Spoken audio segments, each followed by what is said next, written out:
This week, New York City unveiled its new campaign to promote the arts, culture, and business. Take a look. New York, New York. This is our chance in this post-pandemic world for us to be defined about how we meet this moment. So rebounding from the pandemic requires all hands on deck, incentives and programs that build the economy and leave a positive impact. So one of the agencies responsible for creating these spaces is the New York Economic Development Corporation. And we are joined this morning by the president and CEO, Andrew Campbell. So good morning, Andrew. Thanks so much for being here. Great to be here. And coming into our brand new studio. Love it. Spectacular. Yes. So spell it all out for us. What is the role that the Economic Development Corporation has in getting New Yorkers back on their feet? Yeah, the city's EDC's mission is really to drive the city's economy, focusing on high growth, high wage, innovation sectors, bringing us back from the pandemic, and really to implement Mayor Adams' vision for economic rebound. And a year ago, the mayor unveiled a blueprint for the city's recovery. And here we are a year later. We've had 12 months of job gains, faster than any other city in the country. We're now 94% back to all the jobs pre-COVID. That's astonishing. We expect to surpass 2019 numbers in the coming months. Yeah, you know, certainly though, and that's great news. That's a fantastic number. But when you walk around New York City, you certainly see a lot of empty storefronts, right? And part of the reason were these skyrocketing rents. So how are you getting people back into those stores and keeping some of the rent costs down? Yeah, it's a great question. And it's a unique moment in time in my 30 years in economic development in New York, where you have a mayor and a governor really locking arm in arm on the city's recovery. And the mayor and the governor unveiled the new New York plan that really looks at our commercial hubs. 40% of all of our jobs are in Manhattan. One of the reasons you see some of those storefront vacancies is the nature of work has changed. People are not back in the office 5 days. We're moving in the right direction, but there's always now going to be some level of flex. So you don't have people coming into the office as much. You have some of the small businesses suffering at the base of those buildings.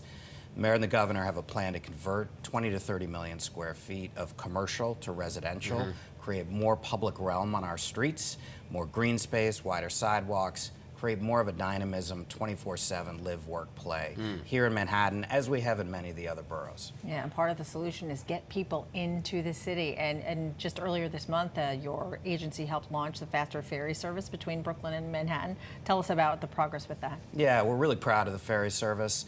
The mayor launched a new program around ferry service when he came in to make it more self-sustaining, with a dynamic pricing regimen where those who need some support on price can get it. They pay a little bit less. If you're a commuter, you can get a 10-pack. You're on for 10 rides. If you're doing it one time, you're a tourist, or you can afford to just buy a ticket at a time, you pay a little bit more. We're now back to pre-pandemic levels in terms of ferry service. We're going to blow by that this year. We're adding faster routes, for instance, from Bay Ridge to get folks to Wall Street within 20 minutes. It really matters, and people have come back to the ferries, frankly, faster than other mass transit opportunities. Yeah, well, it is faster. That's number one. Yeah, that's right. But you know, there's so many different projects happening at once too, and in Queens in particular, the soccer stadium. Much talked about soccer stadium in Queens, on track for 2027. Is that still the target date? Absolutely, and one of the great things about this mayor is we're demonstrating we can get big things done again on the economic development front, and Willits is a great example. You know, for 100 years, really, that area, 70 acres, has languished as an urban dystopia. First a dumping ground for 50 years, then as a site for chop shops, no basic infrastructure, pollution. We're cleaning it all up. We're going to bring 2,500 units of 100% affordable housing, the largest 100% affordable housing project in 40 years in New York, and have leveraged close to $1 billion in private funding for a new 100% privately financed soccer stadium. It's actually going to happen, right? Because I feel like Willits has always been talked about as long as I have lived in this area. That Willits, my whole life, Willits has always been talked about of like doing something there. You have this incredible alignment now of leadership at the mayoral level, leadership at the local level with Councilmember Moya, tremendous community support for this mixture of uses. We need the world sport here in New York. We need it in the world city. There are 300 languages spoken within 25 blocks of Willits. It is the place for a soccer stadium here in New York. We need a soccer stadium. Do we need a casino? There's a lot of talk about bringing a casino to Citi Field. Yeah, look, this is not a process that the city runs. This is 100% run by the state. The mayor has made it very clear he's not going to put the thumb on the scale for any one casino proposal, and as you know, there are many of them. I think what EDC has seen for a long time, and obviously the ownership of the Mets do, is that potentially there are more productive uses to 50 acres of asphalt sitting in the middle of the park. So they're moving their plan forward. They just introduced some legislation at the state level to move it forward. We're currently reviewing that. But generally excited about seeing regeneration there across the street from the soccer stadium and the new housing district. Andrew, we're almost out of time here, so let me just get to the point here.